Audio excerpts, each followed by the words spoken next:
মৃদু মৃদু বাতাস জানান দিচ্ছে প্রকৃতিতে শীতের আগমনী বার্তা। শীতকাল শিশু স্বাস্থ্যের জন্য একটি সংবেদনশীল সময়, কারণ এ সময়ে ঠান্ডা, কাশি, শুষ্ক ত্বক এবং অন্যান্য শারীরিক সমস্যার প্রকোপ বাড়ে। তাই শীতের এ সময়ে শিশুদের প্রয়োজন হয় বিশেষ যত্নের। এই শীতে কেমন হবে শিশুর যত্ন? শিশুকে সুস্থ রাখতে কেমনই বা হবে শীতের আগাম প্রস্তুতি? সেসব নিয়ে আজকের বদ্যিবাড়ি বিষয় নির্ধারণ করেছি শীতে শিশুর আগাম প্রস্তুতি। আলোচনার জন্য স্টুডিওতে আছেন অধ্যাপক ডাক্তার সালাউদ্দিন মাহমুদ, নবজাতক ও শিশু রোগ বিশেষজ্ঞ। স্যার, আপনাকে স্বাগত বদ্যিবাড়িতে। কেমন আছেন? আলহামদুলিল্লাহ। এই যে শীতের আগাম প্রস্তুতি বলছি, সেক্ষেত্রে বলতে হয় রোগের বিষয়ে। এই শীতে কি ধরনের রোগ আসলে শিশুদের বাড়তি ঝুঁকিতে ফেলে? চমৎকার একটা প্রশ্ন করেছেন। আসলে বাচ্চাদের দুই রকমের রোগ আমরা বেশি পেয়ে থাকি এ সময়।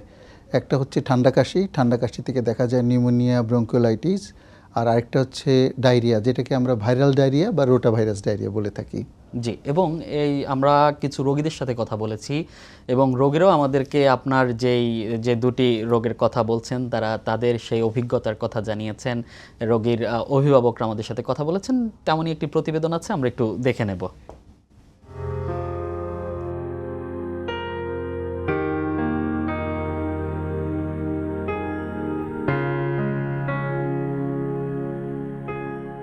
বয়স 18 মাস, খুসখুসে কাশিটা কন্টিনিউ থাকতো, ডাস্ট অ্যালার্জিটা ছিল।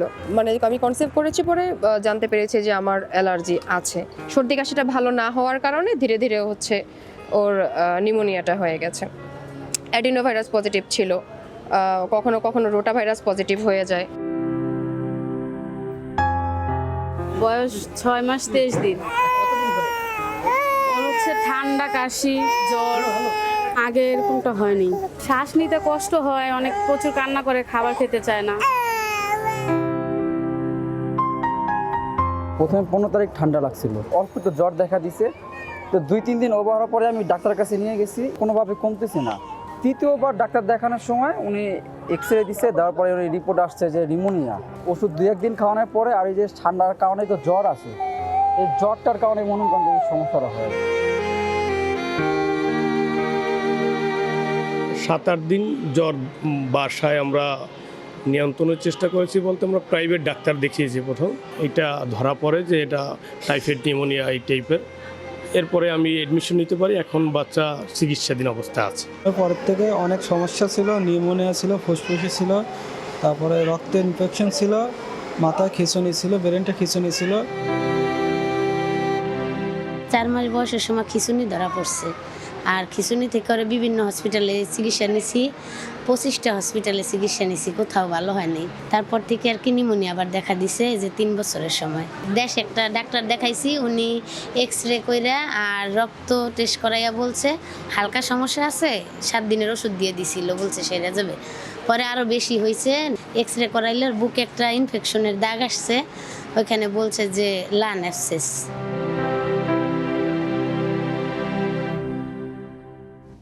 যেমনটা আসলে আমরা দেখছিলাম যে এই সমস্যাগুলো বাড়ার কারণ কি?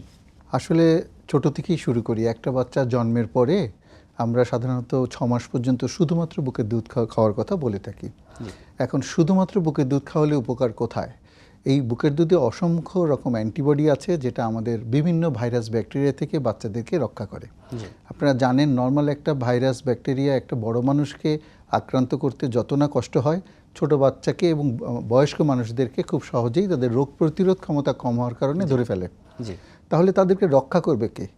মায়ের বুকের দুধে যথেষ্ট পরিমাণ অ্যান্টিবডি থাকায় এই ভাইরাস ব্যাকটেরিয়াগুলো অ্যাটাক করতে পারে না। এখন কোনো বাচ্চা যদি জন্মের পরে বুকের দুধ না খাইয়ে অন্যান্য যে বাজারে দুধ আছে সেগুলো খাওয়ানো হয়, অথবা গরুর দুধ খাওয়ানো হয়, অথবা বুকের দুধ খাচ্ছে, বুকের দুধের পাশাপাশি খাওয়ানো হচ্ছে, এতেও কিন্তু বাচ্চার এইসব ভাইরাস ব্যাকটেরিয়া আক্রান্ত হওয়ার সম্ভাবনা বেড়ে যায়। যে না শুধুমাত্র বুকের দুধ খাচ্ছে, তার থেকে অনেক বেশি খারাপ হয় যারা বাইরের খাবার খাচ্ছে।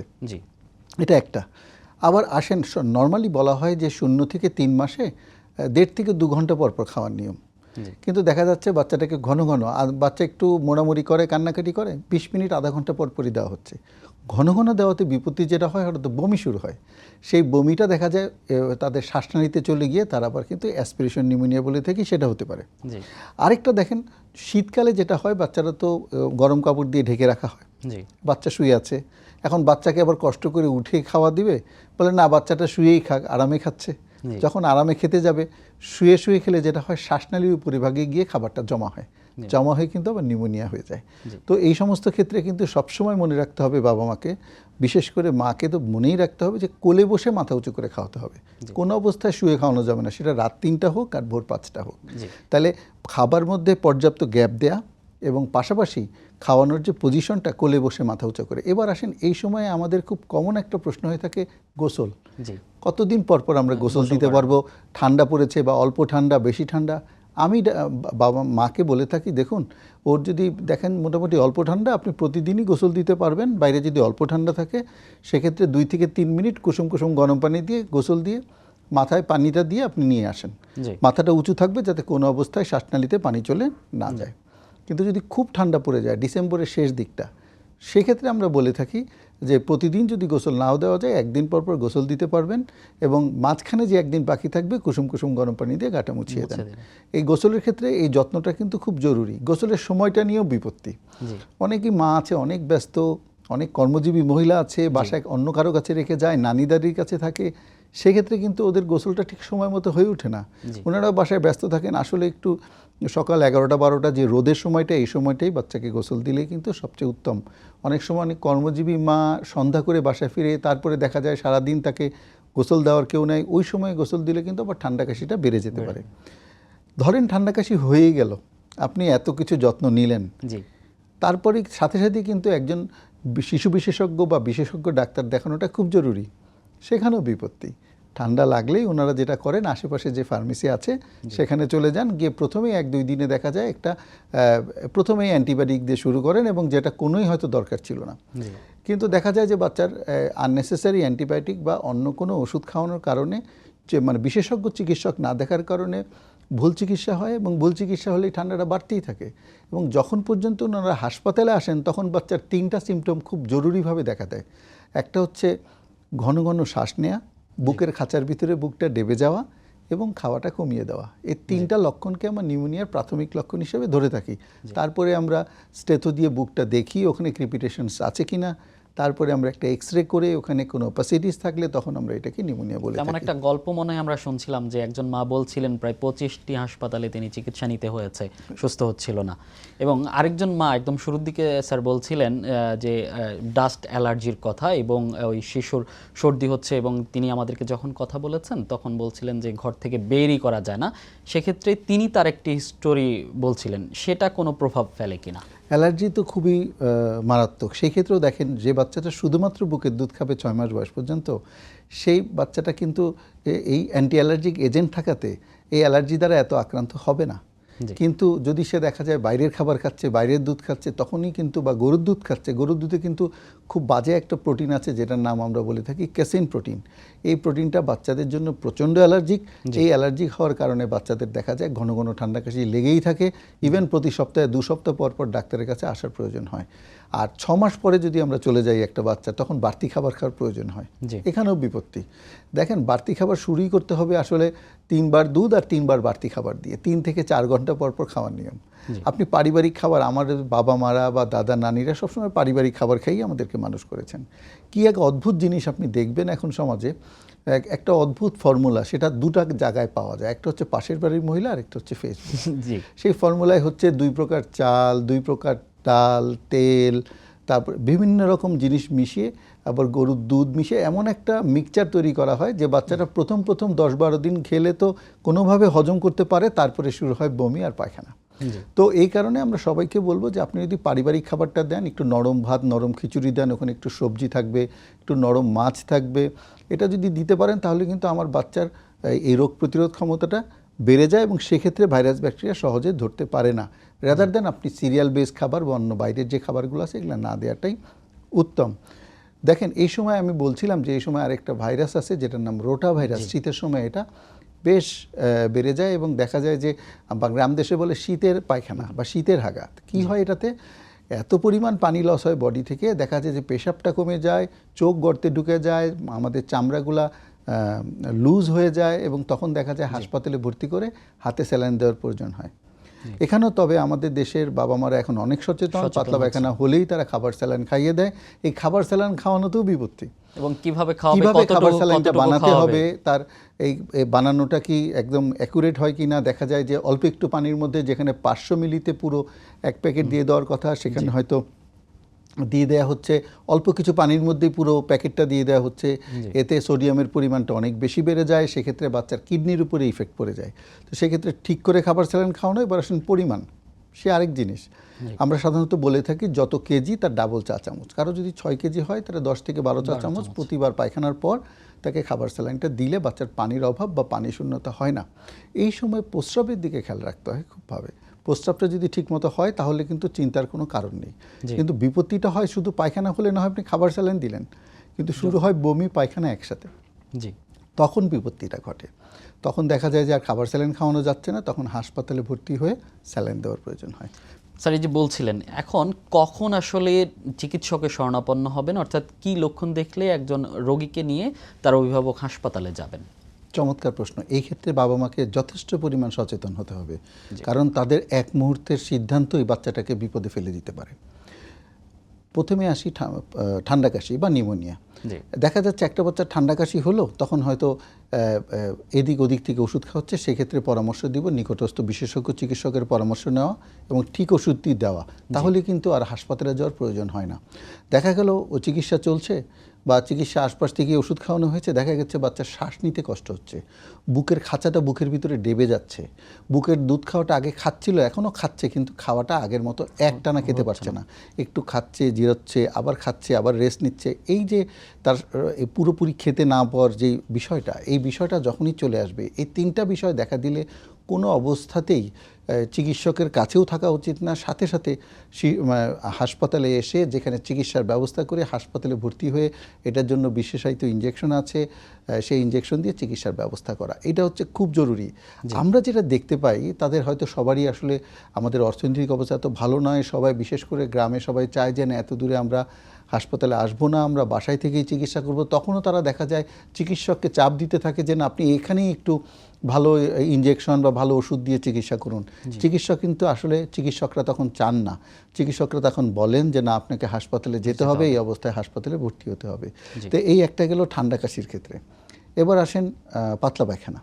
পাতলা পায়খানার ক্ষেত্রে দেখা যায় যে রোটাভাইরাস ডায়রিয়ায় প্রথমে বমি দিয়ে শুরু হয়, আগে হয় বমিটা আস্তে আস্তে থেমে যায়, 24 থেকে 48 ঘন্টা পরে শুরু হয় পাতলা পায়খানা। আমি বলেছি যে এটাতে হিউজ পরিমাণ পানি বের হয়ে যায়, তাহলে আমাদের পানির অভাব হয় শরীরে, সেক্ষেত্রে খাবার স্যালাইন খেতে হবে। বাচ্চা খাবার স্যালাইন খাচ্ছে, বমি হচ্ছে, আমার তো পানির অভাব পূরণ হবে না, আমার বমির সাথেও পানি বের হচ্ছে, পায়খানার সাথেও পানি বের হচ্ছে। তাহলে কি হবে, এক সময় বাচ্চা পানি শূন্য হয়ে দুর্বল হয়ে মাথা নেতিয়ে পড়বে এবং তখন দুর্বল হয়ে হাসপাতালে যেতে হবে জরুরি ভিত্তিতে। যেতে যেতে দেখা যায় বাচ্চাটা খারাপ হয়ে যাবে। সেই ক্ষেত্রে বাবা মাকে আমার পরামর্শ থাকবে, বমি পায়খানার সময় আপনার বাচ্চার প্রস্রাবের দিকে খেয়াল রাখুন, প্রস্রাবটা হচ্ছে কিনা। 24 ঘন্টায় 7 থেকে 8 বার যদি প্রস্রাব হয় মোটামুটি চিন্তার কোনো কারণ নেই। কিন্তু যদি দেখা যায় প্রস্রাবের পরিমাণ কমে গিয়েছে, 6 থেকে 12 ঘন্টায় মাত্র 1 থেকে 2 বার প্রস্রাব হলো, বুঝতে হবে শরীরে পানির অভাব হয়েছে। এবং আপনি যে স্যালাইনটা খাওয়াচ্ছেন বা পানিটা খাওয়াচ্ছেন, এতে আপনার বাচ্চার বমি এবং পায়খানা দিয়ে যে পরিমাণ পানি বের হয়ে যাচ্ছে, এই পরিমাণ পানি পূরণ হচ্ছে না। সেক্ষেত্রে আমরা অবশ্যই বাচ্চাটাকে হাসপাতালে আনার প্রয়োজন হবে এবং চিকিৎসক দেখে তাকে ভর্তির ব্যবস্থা করবেন। স্যার এই যে আবার অনেকের প্রশ্ন আছে যে শীতে কেমন জামা কাপড় পরাতে হবে? আচ্ছা, শীতটা যদি আমরা ডিসেম্বরের দিকে ধরি সেটা একরকম খুব শীত, আর যদি এখন ধরি সিজন চেঞ্জ হয়ে শীতকাল আসছে, শুরু হচ্ছে মাত্র, সেটা একরকম প্রস্তুতি। আপনার মনে হতে পারে যখন খুব শীত তখনই মনে হয় খারাপ, আমি বলবো না। যখন টেম্পারেচার ভ্যারিয়েবিলিটি থাকবে, অর্থাৎ দিনের বেলা গরম আর রাতের বেলা ঠান্ডা, আমরা বড়রাই অনেক সময় সারা রাত শুয়ে যখন উঠি গলাটা মনে হয় বসে যায়, কিছুক্ষণ গরম পানিতে গার্গেল করার পরে গলাটা ঠিক হয়। একটা বাচ্চার কি অবস্থা হয় দেখুন, সে তো শোয়ার সময় হালকা করে ফ্যানটা ছাড়া বা ফ্যানটা একটু জোরে ছাড়া ছিল, ভোরের দিকে কিন্তু আমাদের শীত লাগা শুরু হয়। এই যে বাচ্চাটা সারা রাত ফ্যান ছাড়া থাকলো, এই ঠান্ডা লেগে তখন কিন্তু ঠান্ডা কাশি থেকে নিউমোনিয়া হতে পারে। আবার বিপত্তি দেখেন, ঠান্ডাটা যে আসতে সারবেন মাথার পিছনে পিঠে হাত দেন রাত্রেবেলা, রাত 12টা 1টা আপনার হাত ভিজে যাবে। তাহলে ঘেমেও আমার ঘাম বসে গিয়ে ঠান্ডা লেগে যায়। এই ক্ষেত্রে আমি মাদেরকে বলি শুকনা পাতলা সুতির কাপড় 10-12 টুকরা করে বিছানায় ছড়িয়ে রাখুন। আর যখনই আপনি ঘুম থেকে সজাগ হন বা 2 ঘন্টা 3 ঘন্টা পরে তো আপনাকে খাওয়াতে হয়, ওই তখনই আপনি শুকনা সুতির কাপড় দিয়ে মাথার পিছনটা, ঘাটটা, পিঠটা একটু মুছিয়ে দেন, তাহলে কিন্তু তার ঘামটা বসে গিয়ে ঠান্ডা লাগার প্রবণতাটা থাকবে না। 6 মাসের আগে আমরা অন্য কোনো খাবারের কথা বলছি না, শুধুমাত্র বুকের দুধ। কিন্তু 6 মাসের পর বা একটু বড় বাবুদের খাবার তালিকায় কোনো পরিবর্তন আনার দরকার আছে কিনা এই শীতে? একদমই পারিবারিক খাবার। তবে সবাই অনেকেই করে কি যে খাবার রান্না করে রাখে, সারাদিন ব্যস্ত কর্মজীবী মহিলা পারে না, জি। তখন ওই খাবারই রেখে দেওয়া হয়, আবার সেই খাবারই হয়তো গরম করে মাইক্রোওয়েভে দুপুরে বা বিকালের দিকে পরিবেশন করা হচ্ছে। এটা একদমই ঠিক না। এই সময় যে রোটাভাইরাস ডায়রিয়ার কথা আমরা বলেছি, সেটা কিন্তু ফুড পয়জনিং দিয়ে শুরু হয় এবং ওইখানে রেখে দিলে ভাইরাস ব্যাকটেরিয়া ওই খাবারে আক্রান্ত হওয়ার সম্ভাবনা থাকে এবং সেই খাবার খেলে তখন দেখা যায় বমি পায়খানা শুরু হয়। কাজেই শীতের সময় যে খাবারটা আমরা বলবো হোমমেড ফ্রেশলি প্রিপেয়ার্ড ফুড, যেটা মাত্র তৈরি করা হলো কুসুম কুসুম গরম, সেই খাবারটা নিরাপদ এবং সেই খাবারটা না রেখে দিয়ে যতটুকু খাবে বাকিটা মা খেয়ে ফেলবে। এবং আরেকটা জিনিস দেখছি স্যার, যে একবার যে অসুস্থ হচ্ছে বারবার এই শীতে অসুস্থ হচ্ছে, সেক্ষেত্রে আসলে করণীয় কি? সেক্ষেত্রে অবশ্যই চিকিৎসকের পরামর্শ নিতে হবে। বিভিন্ন কারণ আছে এটাতে। দেখা যায় যে আমি একটু ওকে বলেছিলাম আপনাকে, ওনাকে হয়তো বুকের দুধ যখন খাওয়ায় সবসময় শুয়ে খাওয়ায়, বসে খাওয়ানো হয় না। তাহলে শুয়ে খাওয়ালে আমি বলেছি যে শ্বাসনালীতে গিয়ে, শ্বাসনালীর উপরিভাগে গিয়ে দুধটা জমা হয়ে নিউমোনিয়া টেন্ডেন্সি বা ঠান্ডা কাশি টেন্ডেন্সি লেগেই থাকে। বলছে আমি ওর ঠান্ডা তো ভালোই হচ্ছে না, আমি একজনের পর একজন ডাক্তার দেখাচ্ছি, কিন্তু কেউ কিন্তু তার খাওয়ানোর পজিশন নিয়ে কথা বলছে না। সবাই কিন্তু তাকে ওষুধ দিচ্ছে, ভালো হচ্ছে না, আবার ওষুধ দিচ্ছে। তো এই সমস্ত ক্ষেত্রে বাচ্চা বড় করার ক্ষেত্রে আরেকটা জিনিস যেটা, হ্যাঁ শীতের সময় সবাই খুব গরম কাপড় পরায়, কিন্তু গরম কাপড় পরানোর ভিতরে যে তার ঘেমে যাচ্ছে বাচ্চাটা, সেদিকে খেয়াল রাখা হয় না। এই ঘাম বসে গিয়ে টেন্ডেন্সিটাও বেশি। এই জন্যে ফ্যান খুব জোরেও ছাড়া যাবে না, আবার একদম যে হালকা করে ছেড়ে রাখবেন সেটাও বাচ্চা ঘেমে যাচ্ছে। এদিকে বাবা মাকে সচেতন থাকতে হবে। আর উপরে ফ্যান ছেড়ে দিলে উপরে পাতলা একটা কাপড় রেখে দিতে হবে, এটা ডাইরেক্ট ফ্যানের বাতাসটা যেন না লাগে। জি, অসংখ্য ধন্যবাদ স্যার আপনাকে এবং আমাদের এই বদ্যিবাড়িতে আসার জন্য। আপনাকে অসংখ্য ধন্যবাদ। দর্শক, কথা বলেছি শিশুদের বিভিন্ন যত্ন নিয়ে এবং যে অগ্রিম প্রস্তুতি, সেই প্রস্তুতি নিয়ে। আশা করি আপনারাও বুঝেছেন এবং শিশুর যত্ন নিন, সুস্থ রাখুন। ততক্ষণ ভালো থাকুন, সুস্থ থাকুন আর সঙ্গে থাকুন সময়ের।